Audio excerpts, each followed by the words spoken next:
Hello and welcome everyone.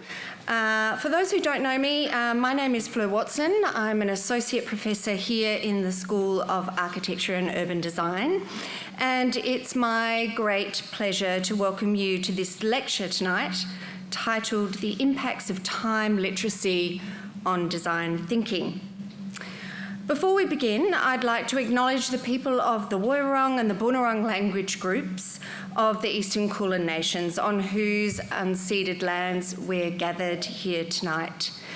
I respectfully recognise and acknowledge their ancestors and elders past and present and their continuing connection to culture and country over 65,000 years. I'd also like to pay my respects to traditional custodians and their ancestors of the lands, skies and the waters across Australia. So today's lecture forms part of the extensive public program for Deep Time, Real Time, the 2025 Alastair Swayn Legacy Exhibition at RMIT Design Hub Gallery. And this is an exhibition that has been co-curated by myself in close collaboration with Anna Jankovic and André Bonnice of Simulaa, who we're going to hear from tonight. And I hope many of you have had the opportunity to go down to the gallery earlier this evening or any time through the life of the show and experience it. It's open right through to May 17, so if you haven't had time tonight, there's plenty of time to come back and immerse yourself in the exhibition. Deep Time, Real Time explores the relationship between design and planetary systems through two opposing temporal timescales, deep time and real time. The exhibition recognises that as citizens and as architects and designers, we often struggle to reconcile this geological timescale within our everyday lives. And this can affect our ability to think through a time-based lens, again, limiting our ability to make decisions on regenerative actions and to develop collective societal and design responses to the complex challenges of our planet.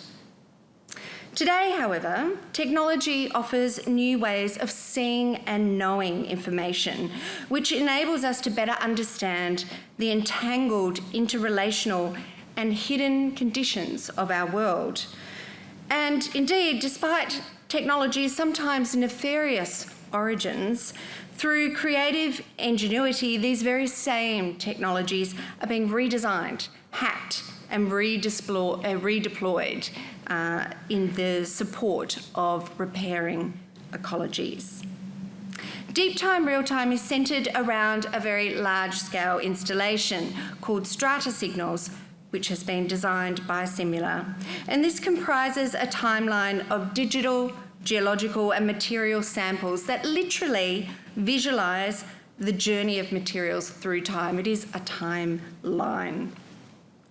Key to the exhibition is a really important partnership, obviously with the Alastair Swayn Foundation, but also with the Geological Survey Victoria, who have provided and lent us access to a diverse range of geological core samples. These samples are presented as this timeline, and they illustrate the ground that we occupy, from the youngest to the oldest ground across central Victoria.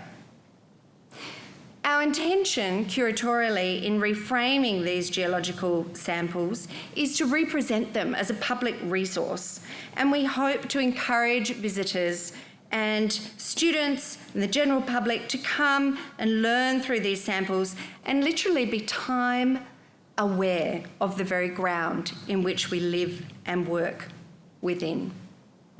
The exhibition also presents 7 invited works by researchers, creative practitioners and artists through the lens of ecology, energy and technology. So tonight's keynote lecture will provide a comprehensive insight into the ideas and thinking behind the making of the exhibition, but also of Simulaa's ongoing research. The lecture is going to run for around about 30 to 40 minutes, And then we have invited short responses by two very special guests. Professor Wendy Steele, Professor of Sustainability and Urban Governance at RMIT, and Ewan McEoin, Senior Curator of the Departments of Contemporary Art and Contemporary Design and Architecture at NGV. And I will introduce them again with a slightly longer bio as we go into those responses. Following their reflective comments, a conversation will follow between Anna and André and Wendy and Ewan and myself, and there will be an opportunity for you as the audience to ask questions, and we really encourage that. But for now, I'd like to quickly introduce and then hand over to my co-curators for tonight's very special lecture. Anna Jankovic and André Bonnice are architects and directors of Simulaa, an architecture practice dedicated to both built commissions and research projects. They have been educators since 2013 and hold academic positions at RMIT School of Architecture and Urban Design and at the University of Melbourne's School of Design, respectively. The work of the practice is defined by considered analysis and a research-based approach that prioritises time-based thinking that recognises architecture's inherent entanglement with social, economic, aesthetic, political and environmental concerns. The practice has a particular interest in reconciling architecture's relationship with technology, energy, waste and ecology through critical experimentation. So I invite Anna and André to give the lecture.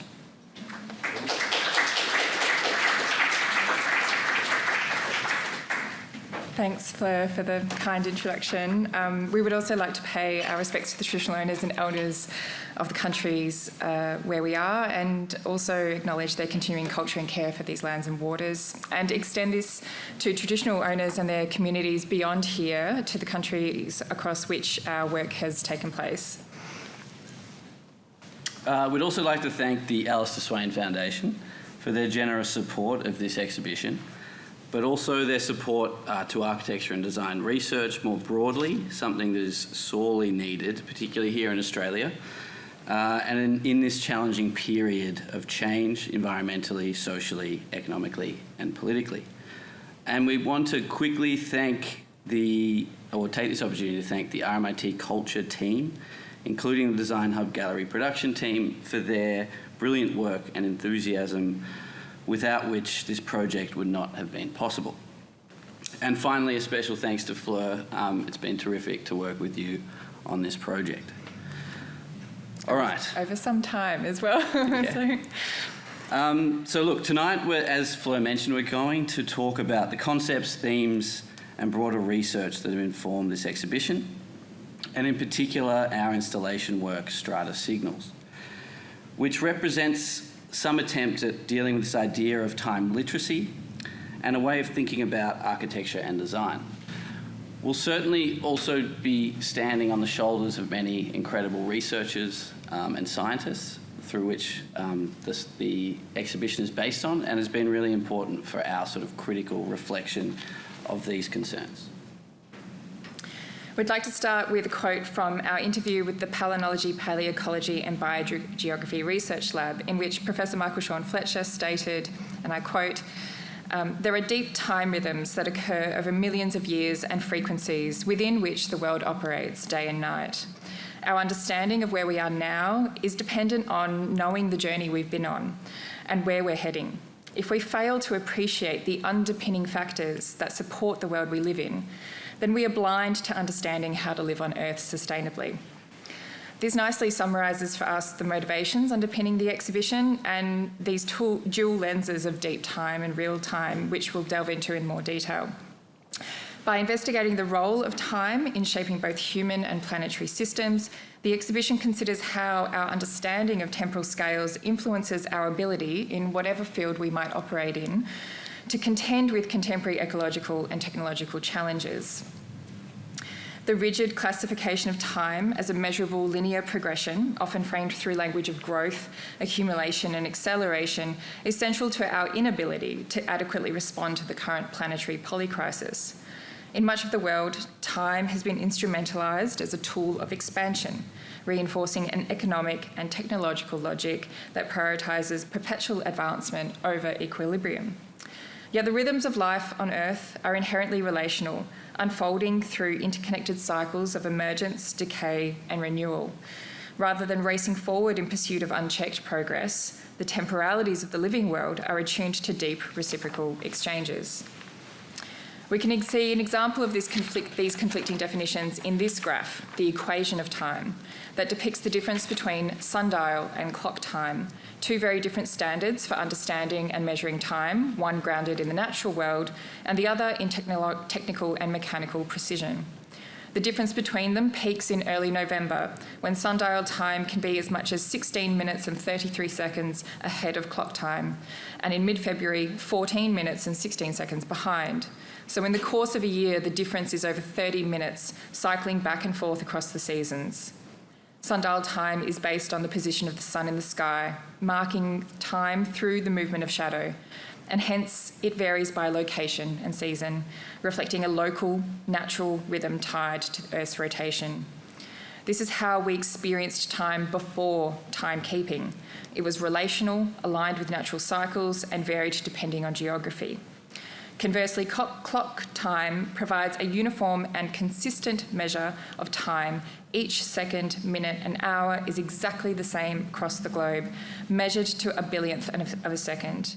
This enables accurate synchronisation and coordination of timekeeping across distances, critical to most of our modern life today.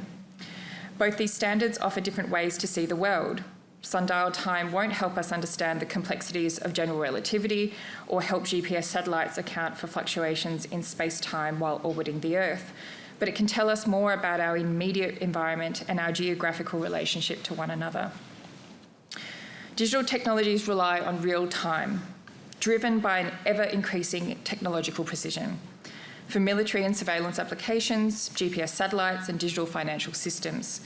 While real-time technological innovations have become critical to modern processes, time is really still only understood as a neutral precondition. That doesn't acknowledge that the history of timekeeping is closely linked to colonial control, imperial expansion, and the enforcement of global hierarchies. Maritime empires, especially that of Britain, relied on accurate timekeeping to navigate and map the globe. The adoption of standardised time across colonised territories was a tool of administrative control to enable capitalist modes of production, which required measured, regulated labour. Today, the US Naval Observatory Master Clock in Washington, pictured here, sets the time for all GPS systems, which in turn synchronise the clocks on our phones, our laptops and digital infrastructure, meaning we are all still living on militarised time. 2 centuries before the term deep time was coined by writer John McPhee, polymath James Hutton had observed the continual erosion of land into the sea, hypothesising that if this unceasing degradation of arable soil continued, it would eventually lead to an uninhabitable planet. He sought to find evidence of some compensatory process, and after 25 years of fieldwork, it was in the geomorphology at Siccar Point on the east coast of Scotland that he found the answer. There, Hutton observed 2 sequences of rock, one older, near vertical strata, overlaid by another, younger, near horizontal strata, leading him to conclude that for it to have formed in this way, the Earth had to be, quote, infinitely old. This was beyond any temporal framework that had been conceived in the 18th century. Earth was then believed, according to Western knowledge systems, to be less than 6,000 years old. Far from being static and unchanging, he discovered that Earth was undergoing countless cycles of movement, erosion, deposition, and other processes over timescales that had, quote, no vestige of a beginning and no prospect of an end. This discovery and Hutton's conceptualisation of Earth's gradual, cyclic and deep history, presented in his Theory of the Earth, published in 1788, became foundational to the field of geology.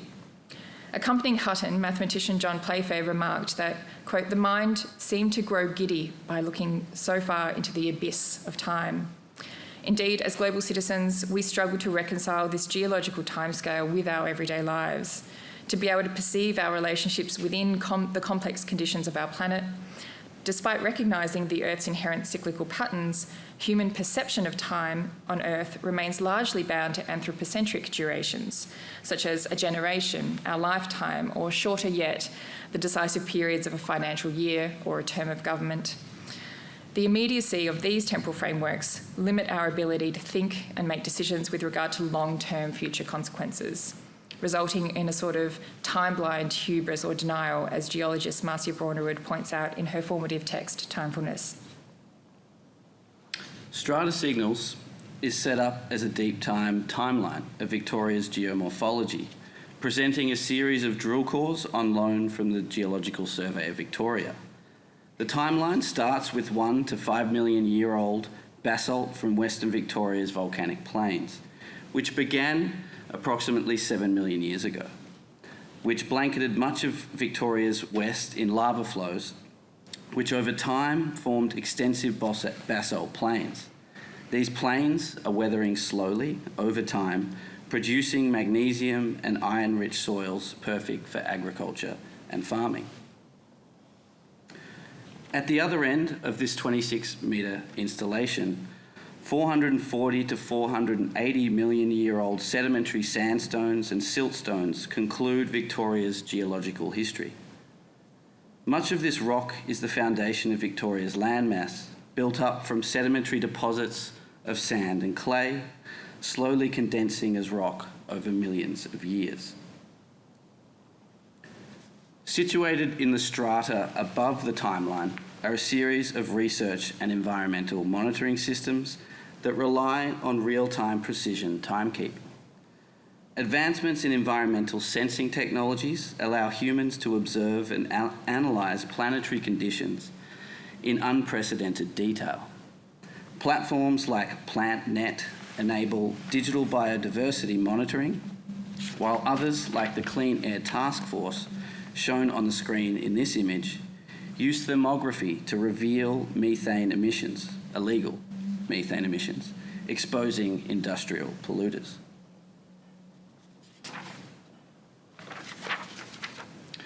Digital Earth systems use satellite monitoring and biochip tracking to create real-time maps of ecological phenomena. From animal migrations to atmospheric changes, LiDAR scanning, hyperspectral imaging, and remote sensing offer new ways to visualise geological and ecological transformations, revealing patterns invisible to the human eye.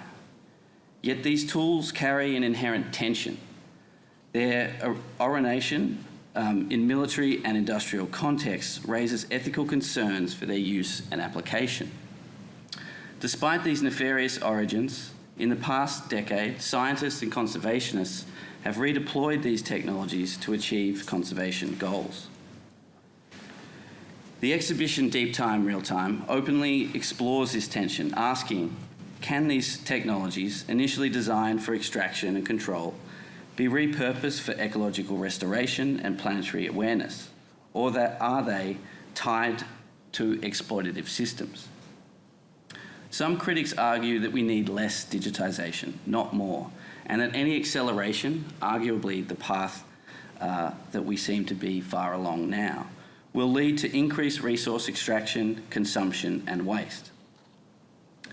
As geologist Marcia Braunrud critically notes, an unfortunate reality is that the unintentional consequences of our technologies will almost always outlive the intentional implementation of them.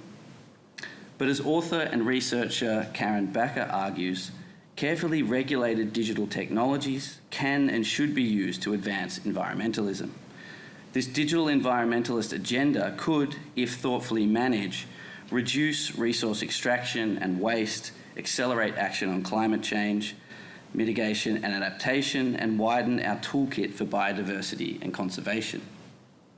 And there is no doubt in our mind that architecture and design needs to be directly addressing these very same concerns with the same level of critical inquiry. Deep Time, Real Time also engages with multiple epistemologies, juxtaposing Western scientific frameworks with Indigenous knowledge systems.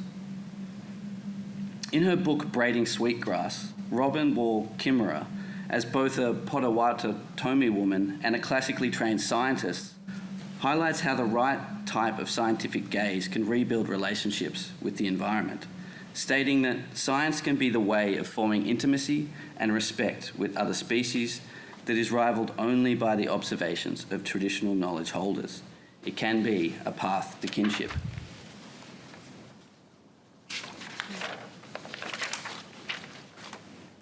This is akin to the rise of the citizen scientists and crowdsourced data collection, which has transformed environmental and conservation efforts. Platforms such as iNaturalist empower individuals to become active participants in ecological research by turning their smartphones into remote sensing devices. Each smartphone can be repurposed to document and geotag features of biodiversity in real time, contributing to expansive, publicly accessible databases. This distributed form of data collection enables researchers, conservationists, and policymakers to track species distribution, detect environmental changes, and respond to ecological threats and events with a level of granularity and immediacy previously unattainable. The scale of this participatory approach has created a resurgence of public engagement in science reminiscent of the Victorian era, when amateur naturalists played a crucial role in documenting the natural world.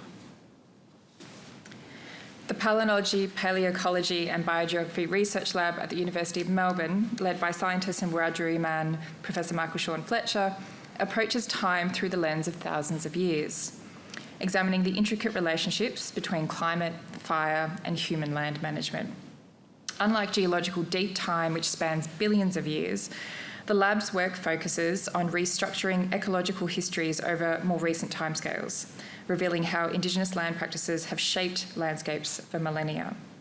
The lab exemplifies how the right scientific gaze, one that respects both Indigenous knowledge and empirical data, can deepen our understanding of environmental histories and inform future land management strategies. To reveal these histories, they analyse sediment records by extracting mud cores from wetlands, uncovering evidence of long-term bioregional change and the role of fire as a tool for cultural land stewardship.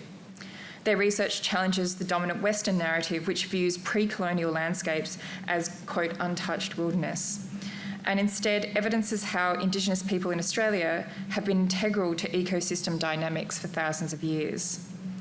To quote Patrick Kennedy, a PhD candidate, the lab's researchers analyse natural archives, or these could be natural books. But the problem is that they're not written in words. They're written in particles, microscopic particulates, or things that are sub-fossilised through time. These different microscopic words address different questions. Through the microscopic, deep time and real time converge, exposing how the smallest traces, minerals, pollen and particulates, carry the imprint of both ancient planetary processes and immediate environmental shifts. The lab's examination of pollen grains and charcoal fragments, seen here, preserved in sediment cores, build evidence of the ecological transformations and fire regimes that have shaped these landscapes. This perspective reinforces the importance of seeing time not as a singular linear vector, but as a layered and interconnected process. Just as the exhibition's drill core's timeline invites reflection on extractivism and the material histories of our built environment, the lab's work prompts a reconsideration of human agency in shaping landscapes, challenging the idea that intervention is inherently disruptive and instead recognising it as a fundamental ecological force, one that can be beneficial if we give due consideration to time. Much of contemporary discourse on architecture today is a response to pressing environmental concerns, resource depletion, waste proliferation, and the climate crisis.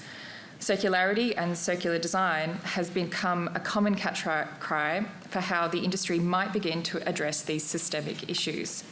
Despite government policy documents beginning to signal to the virtues of a circular economy, little meaningful change has occurred on the ground within the building and construction sector to date. When searching for a suitable precedent for this, we need not look any further than the Earth itself. As geologist Marcia Bjornrud describes, if we look at the Earth through deep time, we can recognise that it is in fact a 4.5 billion year old closed-loop regenerative system, and that life on Earth developed a circular logic quite early on, highlighting that the Earth has not acquired any significant new mass since it was formed 4.5 billion years ago, and is relative to this whole life timescale, the median age of continental crust is only about 500 million years old. The oldest ocean crust is 170 million years old, and ocean water is refreshed every few millennia, illustrating how over billions of years, everything on the planet is incessantly recycled, reforged, and restocked. Despite this slow, constantly moving cycle, we commonly perceive the Earth's geomorphology as a stable, unchanging landmass.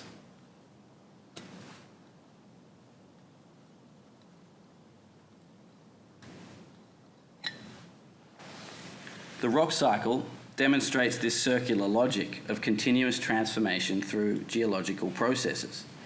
This begins with igneous rock, such as basalt or granite, that is forged from hot molten magma, either deep underground or on the Earth's surface through volcanic activity.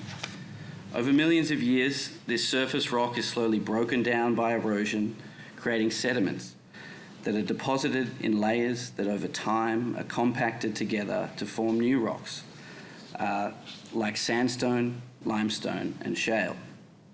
Once deep underground, these same rocks can be subjected to intense heat and pressure, transforming them into metamorphic rocks, such as slate and marble. Then slowly, as a result of extreme heat or tectonic activity, all these rocks, formations, sedimentary, metamorphic, return to magma, restarting the cycle again.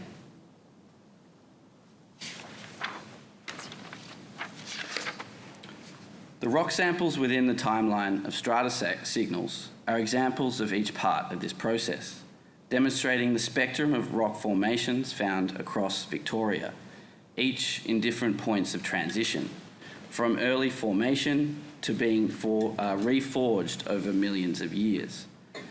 The concept of deep time and geological perspective on planetary rhythms is foundational to sustainability, to regeneration, conservation, and recognising the interconnectedness of all things.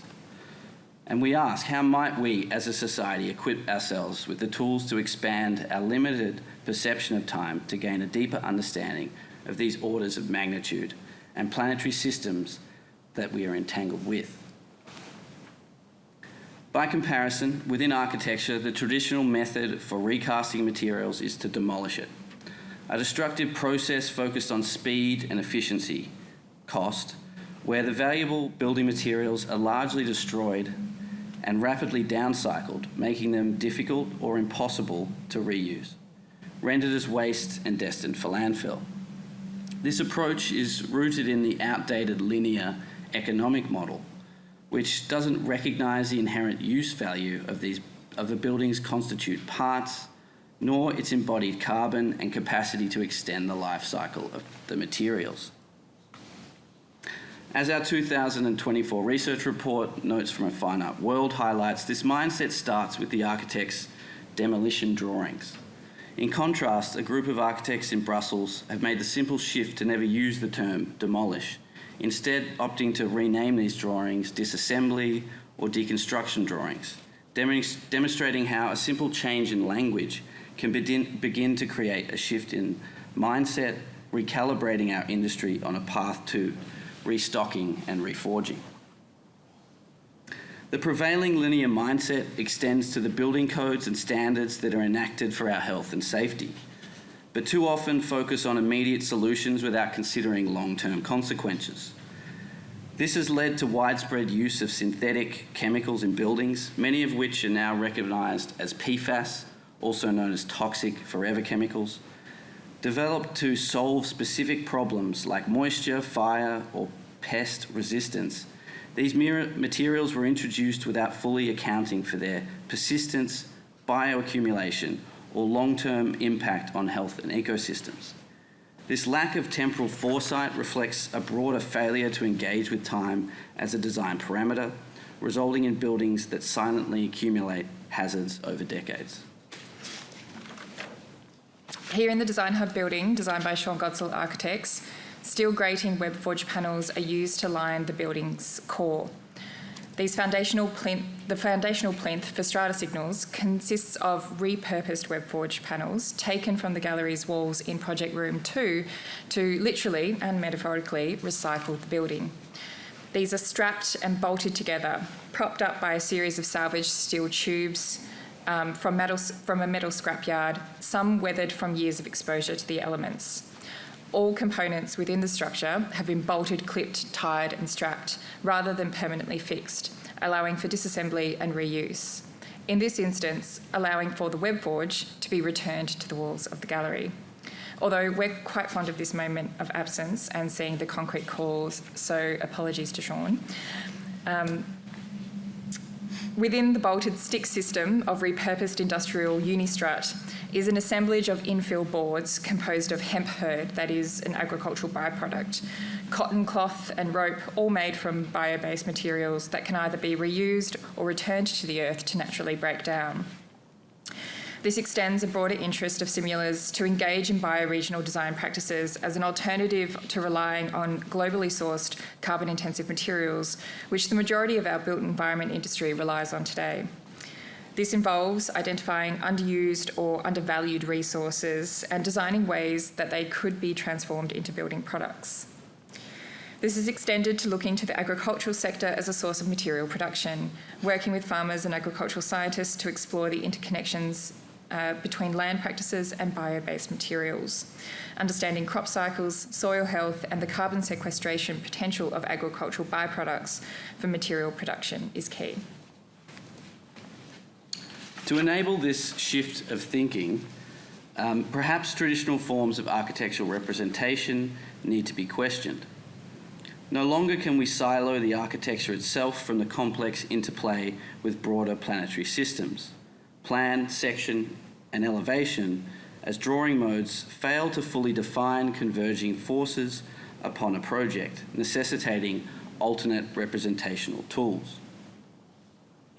Paul Duvenot was a Belgian ecologist known for pioneering the integration of ecological principles into urban planning, notably through his influential work on Brussels in the 1970s. I was probably a bit enthusiastic with Duvenot there.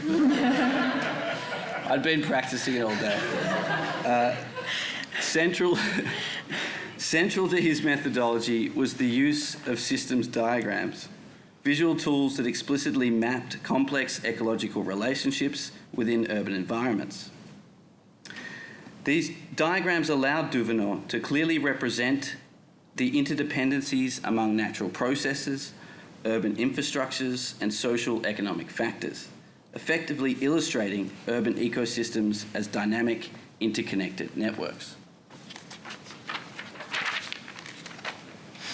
Emerging at a similar time to Duvenot, biologist Lynn Magoulas and chemist James Lovelock developed the concept of Gaia, the name referencing the Greek goddess of earth, to illustrate the intricate feedback loops between living organisms and their environment through exchanges of energy and elements, carbon, nitrogen, oxygen, phosphorus, and sulfur in complex biogeochemical cycles.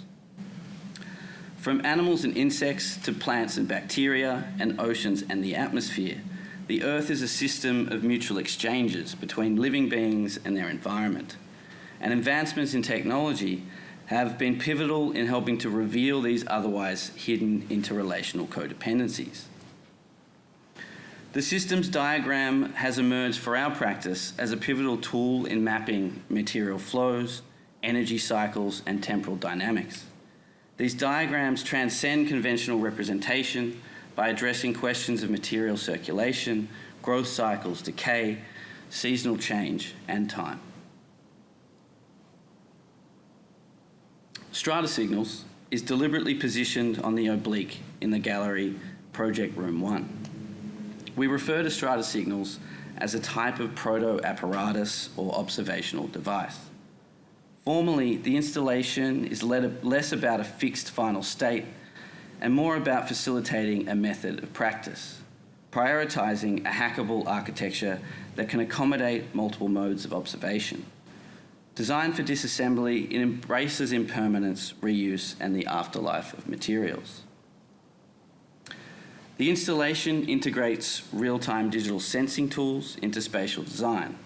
It aims to highlight the need for time-based design thinking, wherein architecture operates not as a static entity, but as a responsive and evolving system. A URAD monitor installed within the installation monitors the internal environment of the gallery in real time, connected to a global network of remote sensors, contributing data to help individuals, governments, universities, and industries address environmental and health challenges. By laying material, environmental, and technological narratives within the installation, it invites viewers to see architecture as an apparatus in environmental monitoring and stewardship. Situated at the top of the installation, billboards display aerial imagery captured from the sites where the drill cores were extracted. These images juxtapose the raw geological samples with their broader landscapes and material histories. The aerial drone imagery also evidences how we have terraformed much of Victoria and the planet through agriculture, mining, deforestation, industrialisation, reshaping ecosystems, altering atmospheric compositions, and leaving an enduring stratigraphic imprint that defines the unofficial Anthropocene. As previously mentioned, central to the exhibition is a timeline of drill cores on loan from the Geological Survey of Victoria's Drill Core Library, which holds thousands of geological surveys extracted from across the state. This archive serves as both a scientific record of deep time material data and a testament to the extractive land use practices. Typically, these cores are accessed exclusively by energy and mining companies, with occasional use by students and researchers, reinforcing their primary function as a resource for industrial and economic gain. Although a public resource, this is the first time the cores have been placed on public display, and in doing so, this exhibition seeks to reframe their significance, positing them as instruments of public knowledge and engagement. This positions the Drill Core Library as an equivalent public resource to that of the State Library. Just as historical and literary records contribute to a broader cultural and intellectual commons, so should geological samples be recognised as a material repository that can extend our understanding of deep time. In making these cores interactive, the exhibition also encourages a tactile sensorial experience that goes beyond visual observation, highlighting the importance of touch in engaging with geological material, allowing visitors to perceive differences in texture, smooth versus rough, solid versus fragmented. It offers a tangible interaction with the processes that shape planetary matter over these vast timescales. The discourse on extraction in contemporary design today is largely binary, and it is often solely framed as a destructive process that must be stopped. Despite these sentiments, our transition towards renewable energy and sustainable technologies will rely on extracting increasing amounts of rare earth minerals needed to build solar panels, wind turbines, and battery storage systems. Instead of outrightly condemning extraction, it is imperative that we rethink extractivism as a process that must be reformed, minimised, and made more accountable. The display of drill cores in the exhibition helps to frame this discussion, shifting them from industrial commodities to public knowledge and allowing us to critically examine the complexities of these processes, if only to confront us with the reality of where the materials of our built environment and everyday objects originate. To conclude, and I think we are on time, which is great, Deep Time, Real Time is designed to provoke critical reflection on the implications of time perception for a sustainable existence on Earth. The juxtaposition between deep time and real time underscores the complexities of environmental transformations, some slow and imperceptible, alongside those that are more abrupt and increasingly urgent, to others that are instantaneous and synchronised, registered at varying scales from the microscopic to the planetary. The exhibition challenges visitors to reconsider their temporal orientation and responsibility within the planetary systems on which we all depend. In doing so, it calls for a recalibration of architecture and design thinking, provoking us to engage more deeply with planetary rhythms, our responsibility to environmental stewardship, and our evolving role in shaping built and natural environments in an era of ecological crisis. Thank you.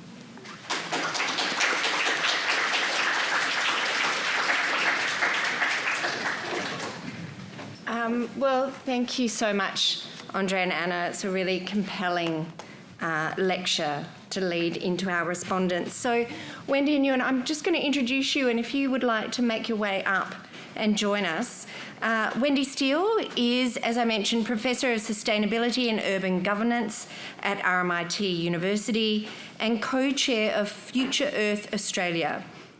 Committed to the need for urgent action on climate change, her research focuses on the nature of cities and the role of urban citizens as planetary stewards.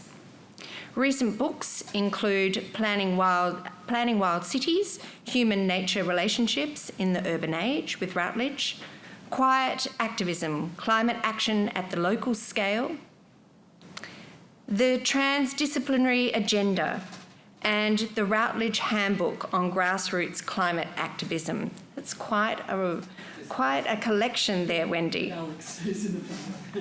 Wendy is a founding member of the Planetary Civics Inquiry here at RMIT with many other collaborators and works with others to support and promote regenerative urban futures.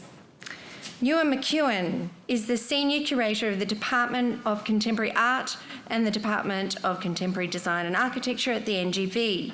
He is an adjunct professor in the School of Design and Social Context here at RMIT and a member of the board of the Robin Boyd Foundation. So please welcome them both to our conversation.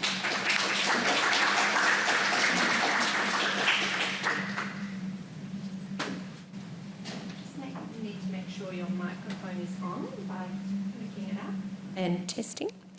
And before we go into a conversation, I'm going to invite a response from you both. And Wendy, may I start with yourself? Great. First of all, and most importantly, I'd like to say thank you for what a lovely and thought-provoking keynote address that was. I certainly felt sitting there that even though I've been through the exhibition, I've read the floor sheet, I've spoken to Fleur about this, I still learnt quite a bit from listening to your talk, so thank you, it was great. I also noted that you referenced Robin Wall-Kimmerer, a wonderful Indigenous author and botanist, scientist, as did our time travellers from the University of Melbourne and Professor Fletcher's team.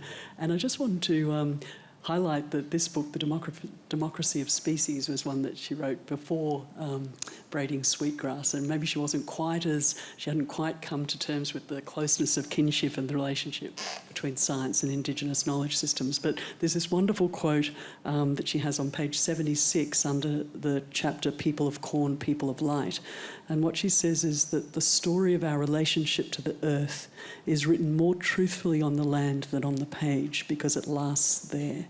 And the land remembers what we said and what we did, and stories among our most potent tools for restoring the land as well as our relationships to the land. And that we need to unearth the old stories that live in a place and begin to create new ones. For we are story makers, not just storytellers, and all of the stories are connected. And it just really struck me in relationship to this exhibition and the public program that is linked to it, how very important those stories are, as well as the different ways that we create and make new stories, whether it's relationships interpersonally, whether it's exhibitions and creative practices, the role of the arts, the role of the civic university and the academic mission, and how we might think of radical activism and practices within that context. So in the spirit of stories, how I met you both was in 2023 as part of the Wild Hope exhibition and public program, which Fleur was the lead curator of. And I was part of this not because of any artistic advantages, but because I had been writing about wild cities, not in terms of wilderness, and actually not really about rewilding, which has its place, but I'm not especially interested in. But I was thinking about it in terms of the ways in which wild cities, wild capitalism, wild people, the context of wild weather in climate change has been such an extractive force, and the ways in which we need to rethink our wild cities and the ways in which we are entangled with living systems. So that was my entry point. And as part of the planetary civics inquiry, we engaged with Simulaa and had hoped in some ways to include their fantastic work in that Wild Hope exhibition, but it soon became clear, even though it was incredibly impressive and thoughtful, the work that you're doing, that actually it had its own story and its own voice that needed more space than being part of conversations about planetary commons, which was what we were framing at the time. So it's so delightful to see in 2025 the threads of that connection and that work evolve in their own beautiful story, in their own way, as part of this exhibition public program and now this panel here. And when I first entered the exhibition, we had Indy Johar from the Planetary Civics Inquiry, who's the director of Dark Matter Labs, a global think tank based in London, and we had a tour by Fleur and from both of you, which was fantastic. And I entered and I thought, oh, I wonder how I'm going to connect with this exhibition, because I'm, a bit scruffy actually. I'm a bit, I'm colourful. I like the outdoors. I like space. And when I walked in, I could immediately see that it was very elegant. It was very stylish. It was very thought-provoking. It was very thoughtful and careful in its application. And I, on a personal level, wondered how I would engage. But very quickly, I came to really be embraced by the feeling of the exhibition, by the smell of the water as it touched the different cores that were there, by the incredibly thoughtful attention to the ways in which bio, geo and techno intertwine with our climate crisis, and how important understanding the complexity of those entanglements is, how difficult that is, but in the way the space created enough space to hold different types and levels of conversation, from the very particular and personal through to the extremely expansive and deepness of the time and the kind of crises that we're engaging with. And I had a chat this morning with Larissa Hjorth, who's doing her own exhibition on the morning after, which is linking ideas of grief with social change and activism. Very connected, actually, as she and I both noted, to your exhibition here in terms of planetary and eco-grief and the ways in which we can turn that kind of desperation and despair into something more positive, whether it's about our relationship to technology or others. And she was telling me how much she loved, engaging with the texture and the fibre of some of the work.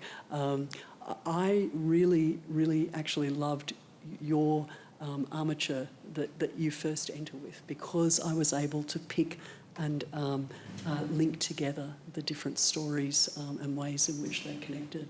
So I just want to finish with just a couple of themes that the Planetary Civics Inquiry is really interested in pursuing as a radical civic agenda. It's an invitation to both of you to respond to some of these themes, as well as anyone in the audience. I won't belabor it, and I'm not going to talk for a long time, but just to sort of as provocations. So out of eight new themes, the three that I'm going to highlight, the idea of beyond conservation, so towards generative ecologies, the way in which conventional conservation is no longer sufficient in the face of ecological collapse, and that this means rethinking at a really fundamental level conservation as we know it. It's the active construction now of living, adaptive planetary futures where ethics, engineering and ecology converge with Indigenous and First Nations knowledge systems and leadership to sustain biodiversity and complexity. The second one is the need to seed a new art technology positionality, that we need to recognise the rare and profound moment of convergence that we're living in, and in the same way that Robin Wall-Kimmerer does, recognise scientific frontiers and spiritual traditions and technologies can resonate and be mobilised for more progressive futures. And finally, just the last one, which is very close to my own heart, is the idea of radical civic activism, resistance systems and platforms, and the ways in which we need to have a resistance of moral repair. So this is a new civic frontier. It's the design and deployment of new types of activist spaces, some quiet, some loud, and different resistance technologies. One might call them infrastructural tools that enable different types of agency and that help rebuild collective capacity in the face of what we can see is some mercenary engagement at a geopolitical scale, in the face of despair. How can we reclaim the dignity of what we can do as a collective, and what might that mean moving forward? And I just want to thank you again for your keynote tonight. Thank you so much, Wendy. That was an incredible response. I think it gives us lots of layers to dig into. Anna and André, I wondered if you wanted to respond with any thoughts to that, at least in brief, before we move to Ewan for his response, and then we can open it up to a more layered conversation that picks up some of those threads. Well, thank you so much, Wendy. That was, all of those provocations, I think, have so much depth to them. So I maybe won't go directly to any of those just yet. But it was really nice to sort of hear about the experience of you sort of coming into the show and finding a way into the layers, because I think that, these are really intractable problems. And so it's fantastic that you were sort of able to almost track our thought process, which has been very much sort of deep diving into the close reading and then having to sort of zoom out again. So it's this challenge to, again, be able to immerse ourselves, but also to be able to sort of step back and have a sense of overview to understand out of any one condition how these things interrelate. And I think it's worth acknowledging that's not an easy exercise, which is, I think, why there are these like sort of wicked problems that seem intractable and complex and layered. It's more of a thought on top of that, Yeah, I think absolutely. I think maybe one disclaimer, I think, we presented things in sort of a very kind of certain way, but it's certainly something we're still trying to reconcile. We're architects, so, why are we talking about all these things? And I think, for us to be able to kind of like reconcile what, architecture is and the built environment is within a sort of broader environment, it felt, really we are generalists, and we've just expanded that network. Maybe we went too far into the periphery, but, that's still something that we're kind of working through and trying to understand, how to reconcile these sort of huge, difficult, wicked problems with, the act of sort of drawing a plan. So, that's certainly something that we're still trying to understand and work through as practicing architects as well. Ewan, this is probably a good point to draw you in as the curator of architecture at the National Gallery of Victoria. What's your response to the lecture and the exhibition? You can have notes, absolutely. Thank you for the invitation, first of all, and congratulations on the exhibition. Yes, I work as a curator, and I think thinking about time, one thing I did in reflecting today on this exhibition and the essay, etc., was also to think about my time. And I trained as an environmental scientist, and so I was just reflecting back on that as a young person and some of the things, the observations which I carry with me through time. So I'm going to just reflect on some of those in notes. The first is to think about our separation from nature and to reflect on that as a Western inheritance in terms of how has Western civilization historically positioned itself as separate from nature.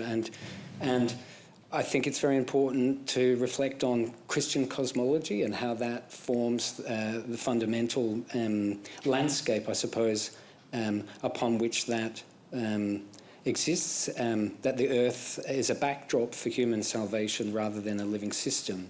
And later scientific reductionism compounded this by stripping materials of their vitality, things that existed in pretty much all pre-Christian cosmologies, and transformed nature into a set of resources to be measured, extracted, optimized. So I think both of these things denied entanglement, and I suppose maybe now we're coming back around and reflecting on that.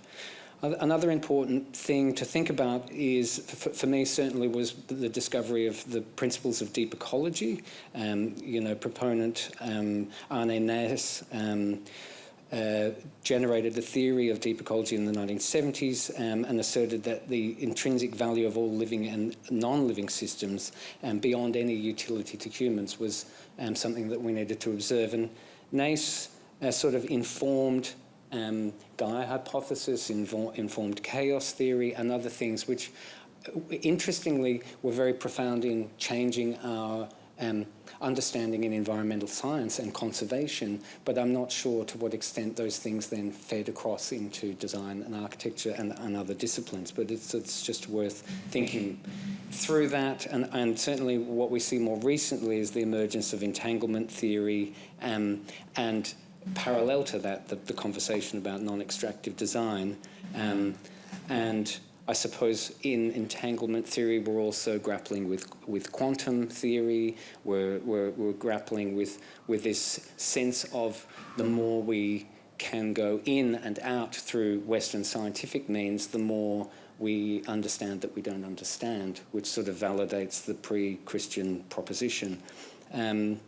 So we've got now non-extractive, regenerative, circular design, etc. But what I thought was important tonight to mention is that time is the missing dimension in all of these conversations, because we designers and architects generally have a very limited understanding of time, and I think we in our culture here, certainly Western cultures, there is that limited understanding of time, and some people have called it a temporal amnesia, and redressing that is, as the exhibition outlines, a key. So reimagining design through time.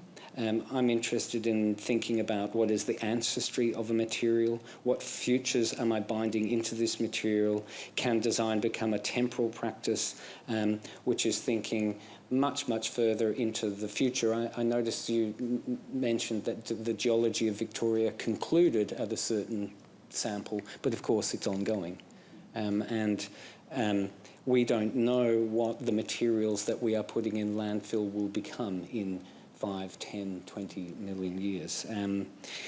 As a curator, I think speculative and critical design are very important tools in helping us come to terms with these. So the speculative allows us to think much more into the far distance. It's much more about imagination and freeing design to be able to operate in that space, and that's something that we do quite a lot.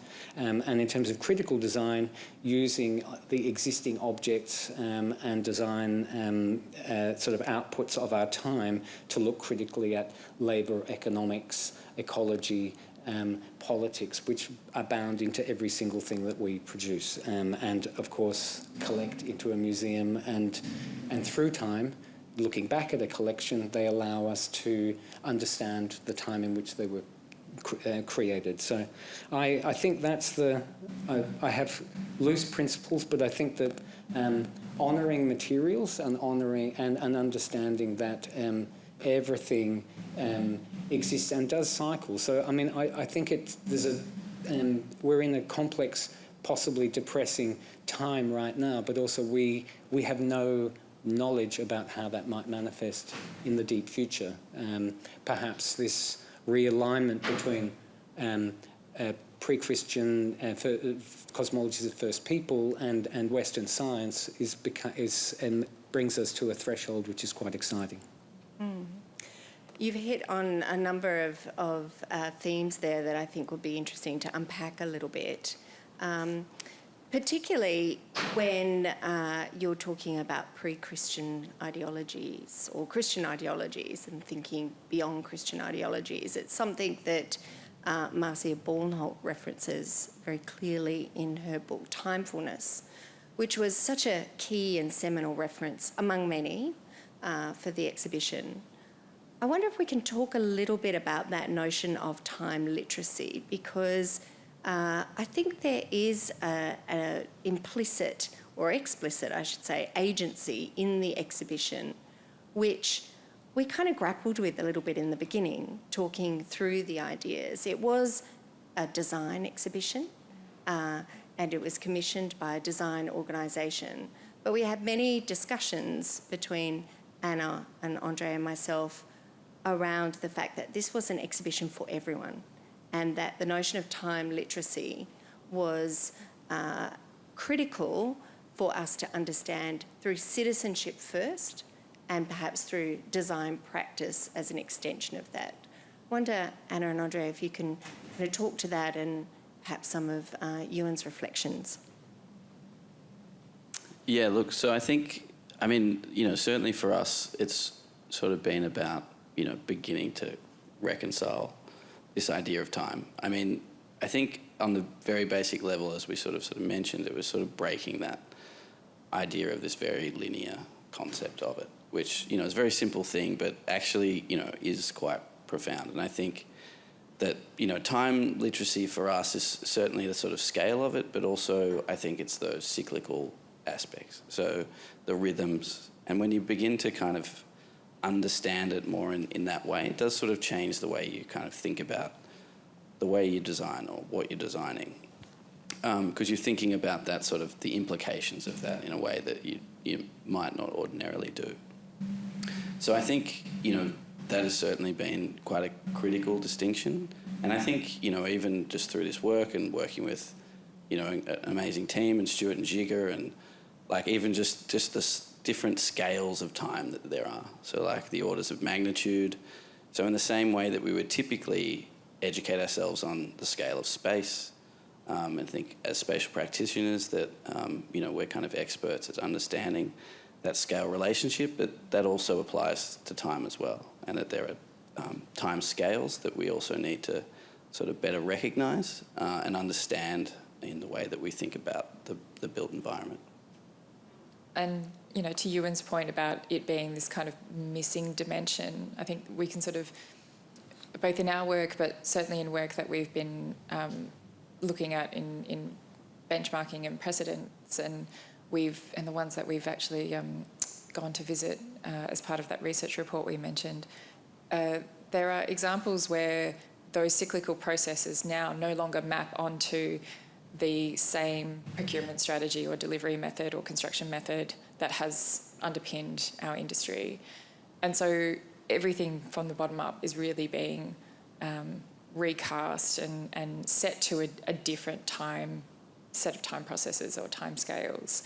So, if it really simply as an example, if you were to use and start to make earth bricks from the site on which you are, instead of just, excavating and dumping soil elsewhere, that's a site occupancy or an act and a series of events that then have to occur on a building site that never would normally have done so. So there are these sort of temporal dimensions to architecture practice and to design, and to thinking through the different phases of how a project emerges. And similarly, we refer to the kind of fast downcycling that still seems to sort of underpin the sort of the death knell of buildings that have somehow been sort of deemed to be undervalued and made redundant. But in fact, we've designed materials to be used in that way because they can't actually be removed from a building. They can't be reclaimed or disassembled easily. So they just end up being downcycled regardless because of their inherent sort of material value and their makeup, their design. So I think there's a whole number of ways that we've sort of observed that already that dimension of time is sort of starting to shift. And that sort of inherent value now being something that should be carried forward, thinking about architecture. Not, I guess, regenerative is a bit of a misnomer, but like cyclically or recycling and what that process means is a really important thing moving forward. Again, it sort of seems to be slow moving on the ground, but I think that it requires almost architects to again expand their repertoire. As André was sort of saying earlier, we are generalists. We also synthesize across a sort of different fields and disciplines, but I think that's very much part of how we have agency as architects and designers moving forward, is to sort of meaningfully engage and create those connections and those new relationships across other practices as well that inform architecture. Anyone can ask a question, by the way. But I'm really interested then to know whether you talked about it slow on the ground, and Wendy talked about the importance of activist practices, and you've written about this in your most recent book. Wendy, Ewan talked about the importance of criticality in design. Do you see, I guess there's two parts to this question, do you see the work that you're doing through the research, the report, your practice more generally, how you're teaching, as well as through this particular exhibition as an activist practice? And extending from that, what does an exhibition such as the one we've just made allow you to do that you can't do in those other forms? Well, look, I'd firstly say that I admire activists greatly, but I wouldn't say that we're activists. I think that our work is nowhere near as like critical and significant in that way, like right at the forefront. Like that's a total disruption, which I think we're still, passive participants, really, in a way that activism isn't. So I feel like, we do toy with the idea of just quitting our day job and joining, an activist group. That could be another way forward, because I'm, like everyone, you're trying to again, deal with the sort of, state we're in. But I think, I think for us it's more of thinking through other ways to engage with those same ideas on a conceptual, intellectual level, as well as a sort of spatial one. So I think for us it's a sort of far more sort of passive engagement in that respect, and to kind of think through other modes of exhibition making or representation that might be able to kind of reconcile some of those wicked problems. Yeah, and I think exhibition making or writing or, we've done this whole series of small sort of furniture and installation-based works now. Actually, I don't know, it's hard to, I guess, because they're not built and you sort of can't really register them physically in the same way, although the exhibition, is. But I was going to say, because some of those works are small and sort of nimble, it's sort of harder to register the impact that they may have. And, buildings and architecture take a long time. So what we have found is that we are really enjoying the kind of dexterity that you kind of get and the sort of the short time that it can take to actually sort of convey an idea through an exhibition which has taken 2 years, or writing articles which we do as well, and that the response is and we can see a lot of students in the crowd who we've taught.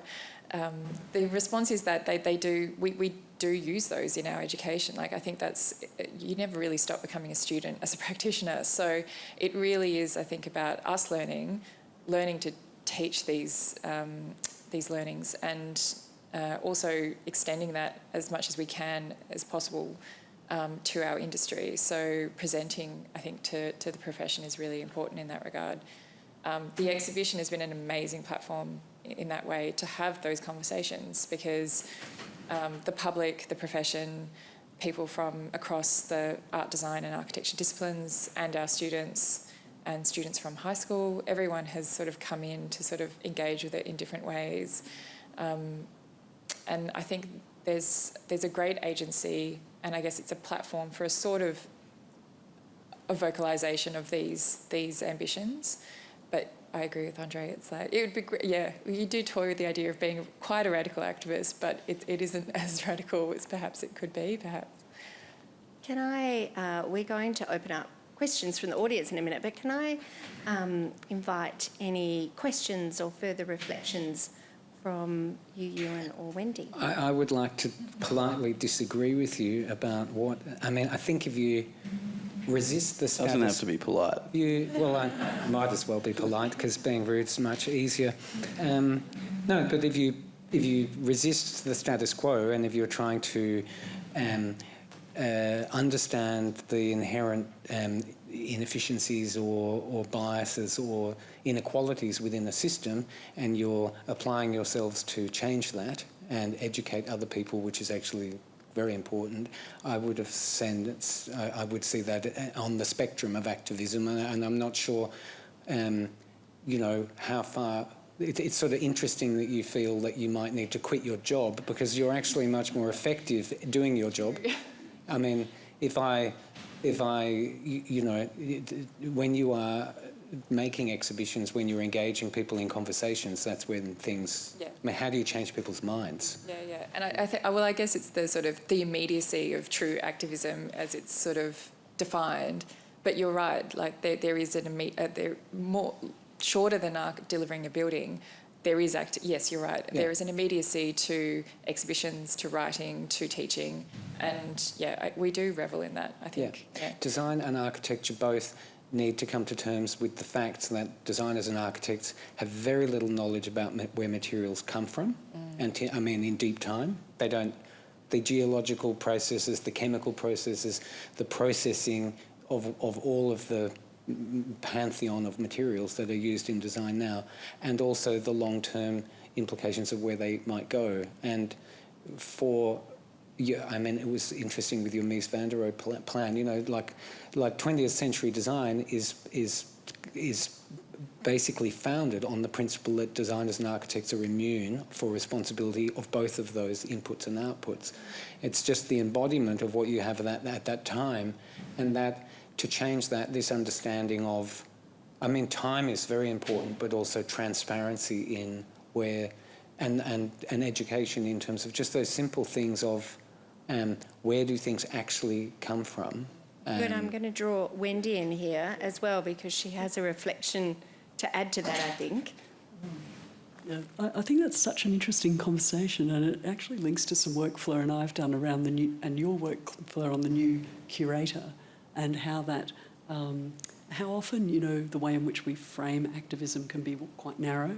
And in fact, if we think about it as the need for new stories, radical new practices, we know what we're doing is not sustainable in any form at all. So perhaps sometimes it's the language that is the inhibitor, but actually the role of exhibitions, creative practice, public programs for providing platforms for provocation, for bringing people together to think about things differently, to particularly address, and this is why I think it's important in the context of your work, questions of decolonisation, of ecocide, of genocide.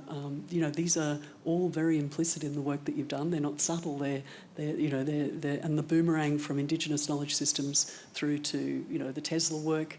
And what we're seeing with the oligarchs and the way in which that plays out in the new kind of neo-fascist ideologies. So I think to say that your work is not in any way trying to shift the status quo would be humility taken to its largest extent.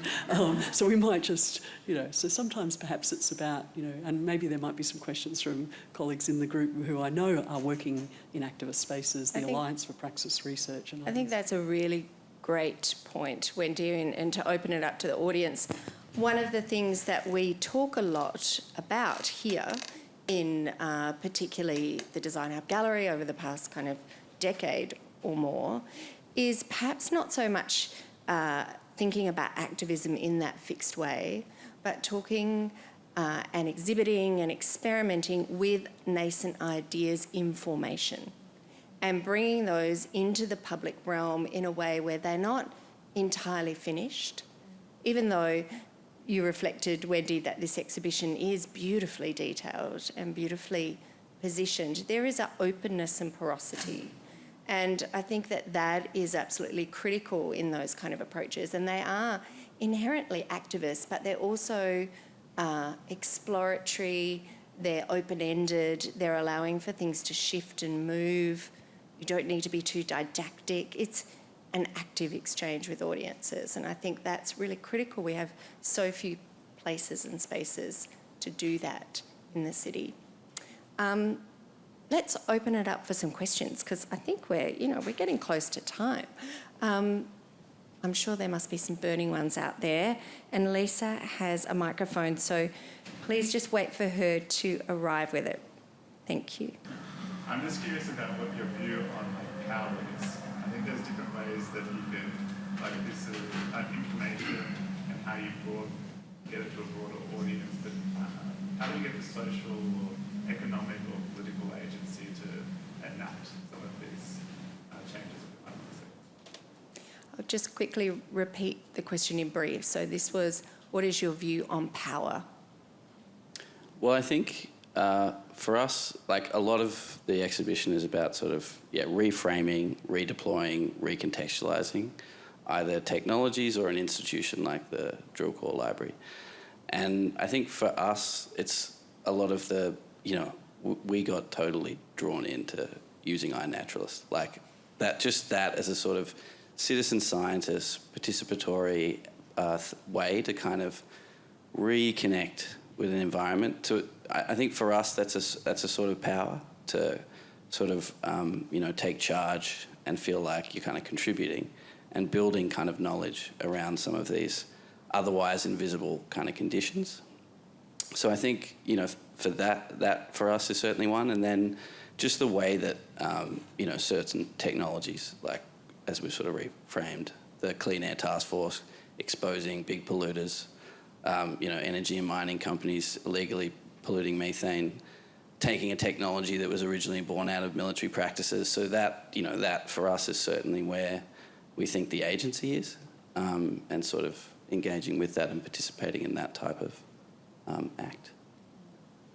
And I think also, there's a culture that emerges also around this knowledge, and I think it's not just sort of uncovering and revealing it and having sort of a deeper understanding, but I think if these things become more widely understood and known and become part of our everyday lives in a way that's potentially more tangible, I think it starts to sort of become embedded then more in a social psyche in which, we recognise the sort of prevailing powers that are and can sort of collectively as citizens have better agency.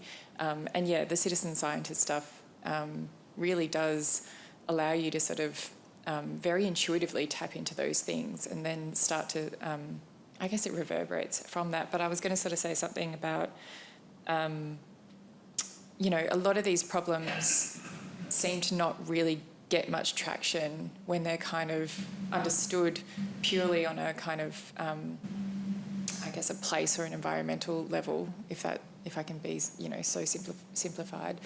But I think the moment you start to sort of say, I saw a headline recently saying, if temperatures increase to 4 degrees, the global economy will become 40% poorer or something like that, across all sectors, across all countries.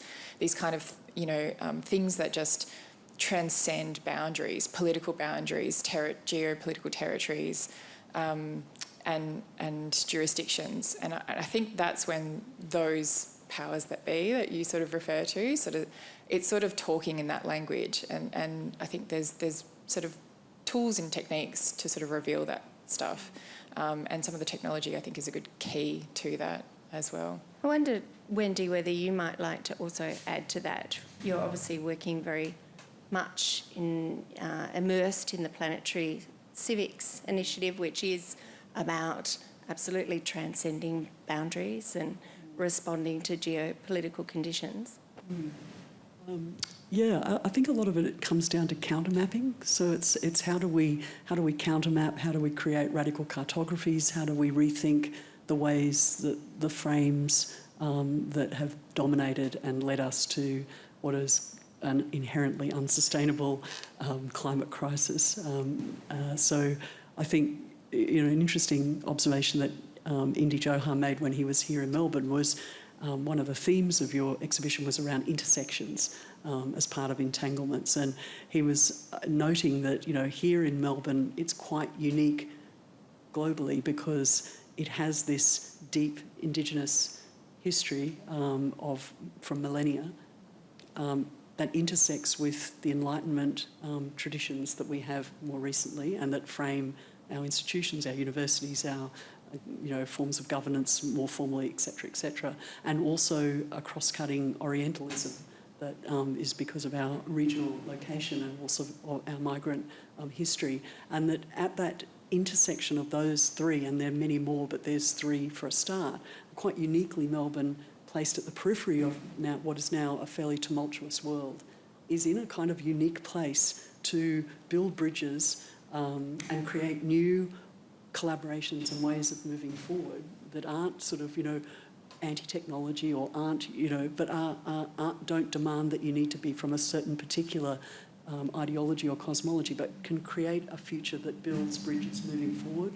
So I think that's, we're probably going to see a lot of people come to Australia from the rest of the world because they see, although if Russia ends up putting a military base in Indonesia, that may not be quite as secure as we might otherwise have thought. But, for once, being on the periphery may actually be our something that's quite unique about Australia and allows us to develop and build and deepen and mobilise alliances that haven't been done before. So I just think there's all kinds of interesting spaces, no matter what you want to frame, new ways, new practices, radical activism, different ways of mapping, thinking, etc., that we're going to see and need to see in the next 10 years, 5 years, 2 years, 6 months.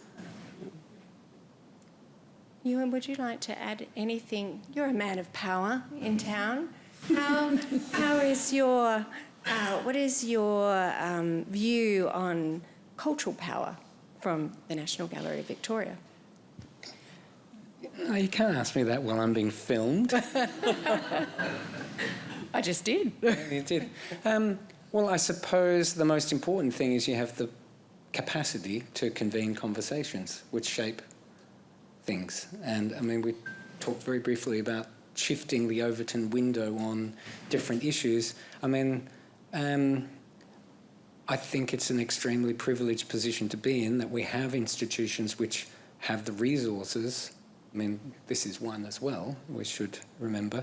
And it's about, there's always different priorities, but consistently engaging the broadest possible public in a simple conversation, which is creativity shapes the future, and creativity is therefore a very powerful thing.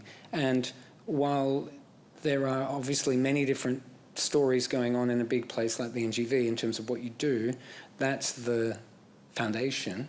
And certainly within the contemporary art and contemporary design and architecture teams, we're trying to create the space for artists and designers to tell stories. But also, I think importantly, and this is an important nuance which maybe isn't that obvious, is we don't just collect what already exists. We're not recording, we're generating.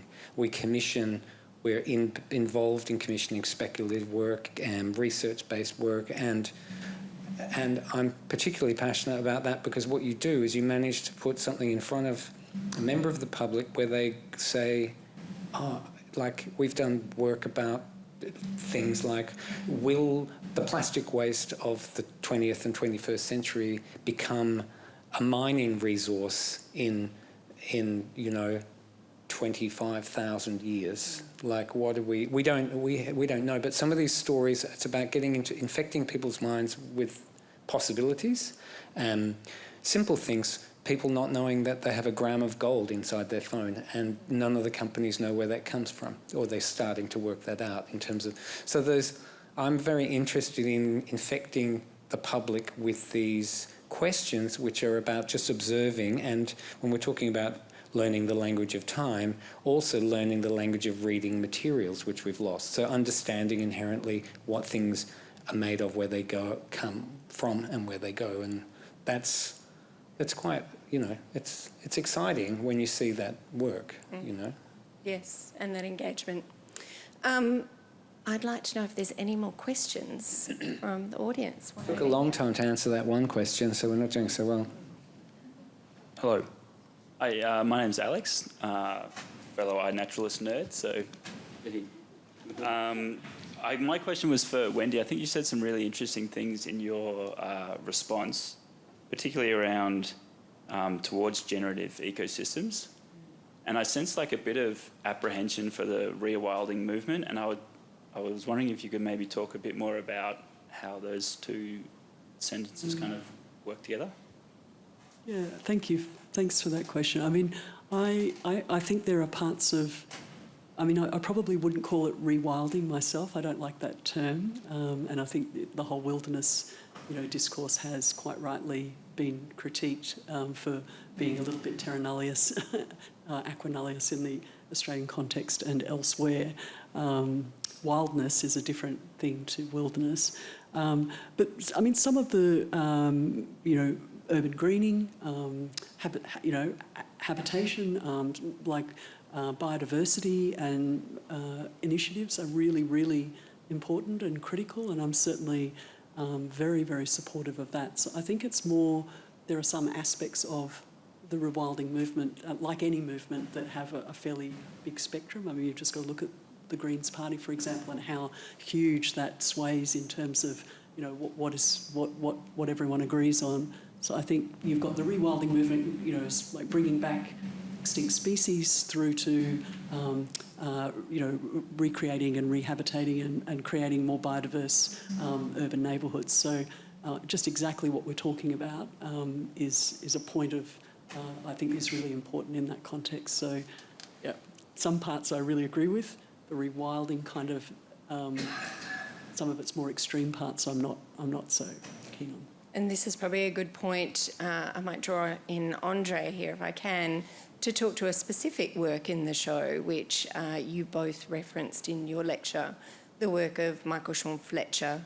And there's quite an extensive interview in the room guide for the show that I'd encourage you all to read too.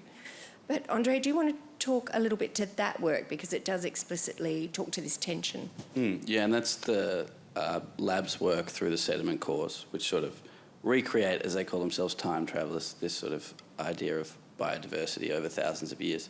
But yeah, definitely for them, the kind of contention is in the term rewilding for the same reasons. It sort of suggests a terra nullius, that there was nothing there before, and there wasn't the sort of cultivated landscape.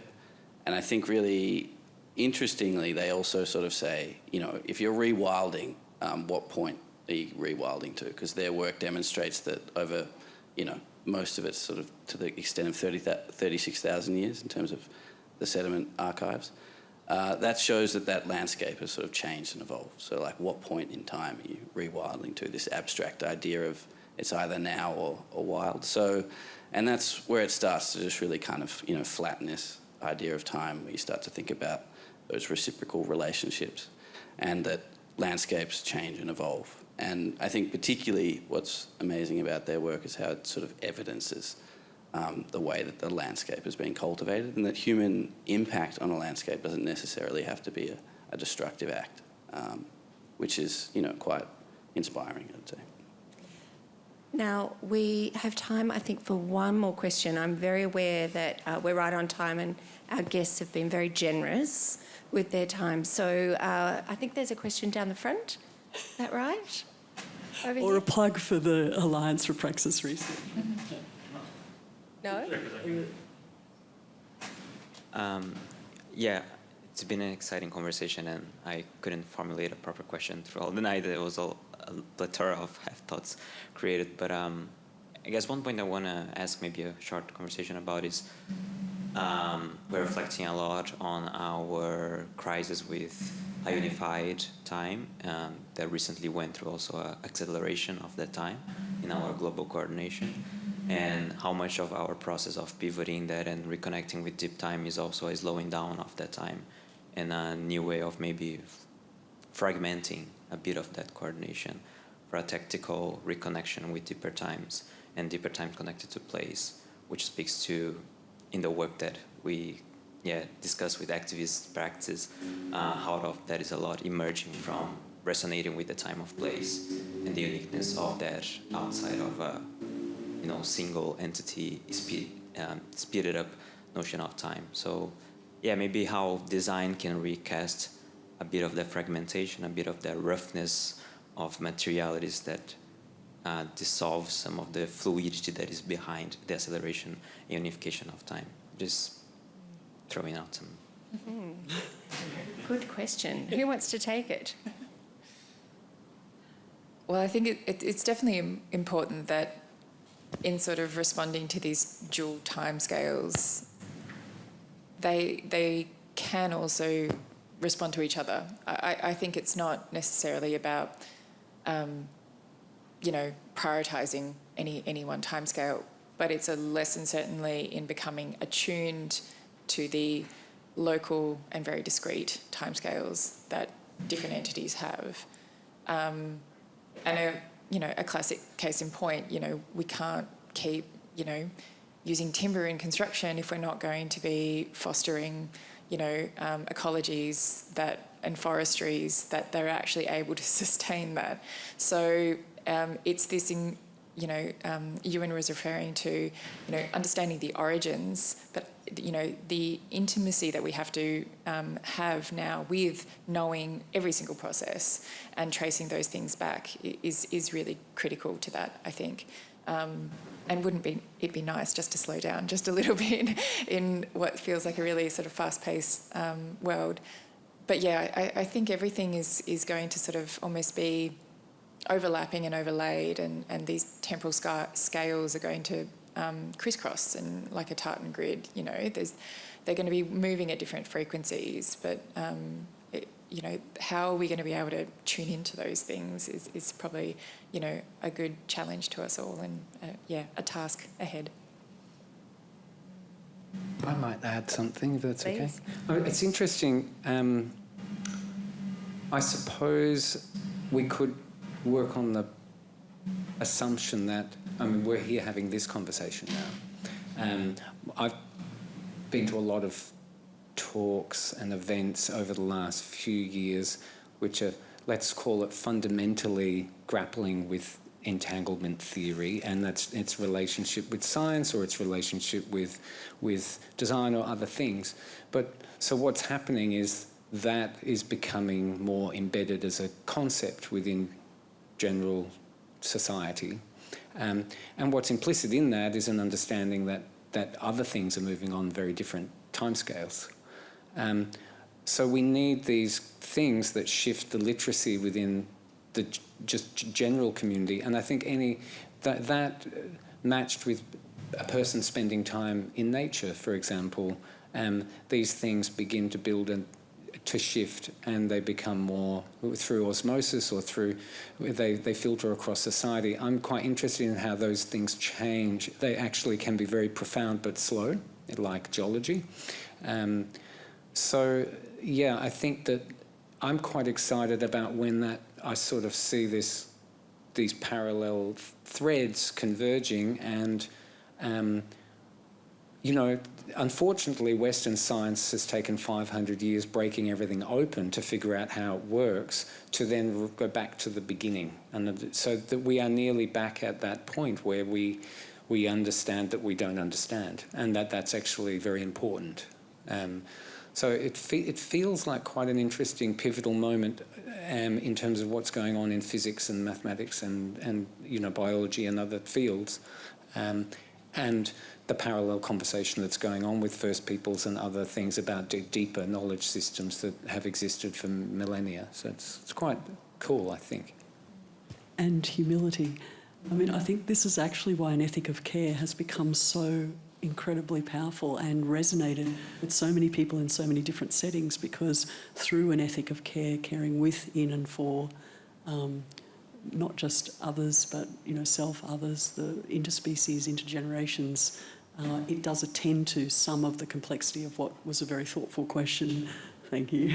So I'm not going to try to actually answer it completely, but just to point that we are slowly developing some resonances to tools like recognition of care that is really important, and humility. André, can I invite a last closing comment from you, because we're well over time now, so we should wrap up.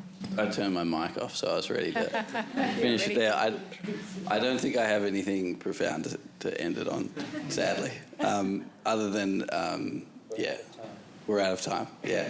No, just like a profound thank you to everyone for sort of contributing this evening. Yes. Thank you. I will echo that sentiment. Thank you to Wendy, Ewan, André and Anna for the conversation tonight. I just wanted to say I loved one of the things you said in your lecture about it's written in particles. Time is written in particles. And that idea of time literacy and scale feels so resonant for this talk tonight. Thank you to everyone. Thank you for joining us on a Wednesday night before the break. We really appreciate it. It's great to have such a fantastic audience here.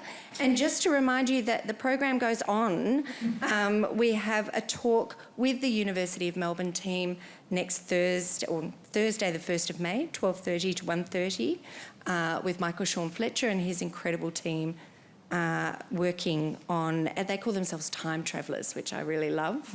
And of course, we have a closing event as part of Melbourne Design Week with the NGV on the 17th of May, and that runs all afternoon, so please come along to that. Thank you so much.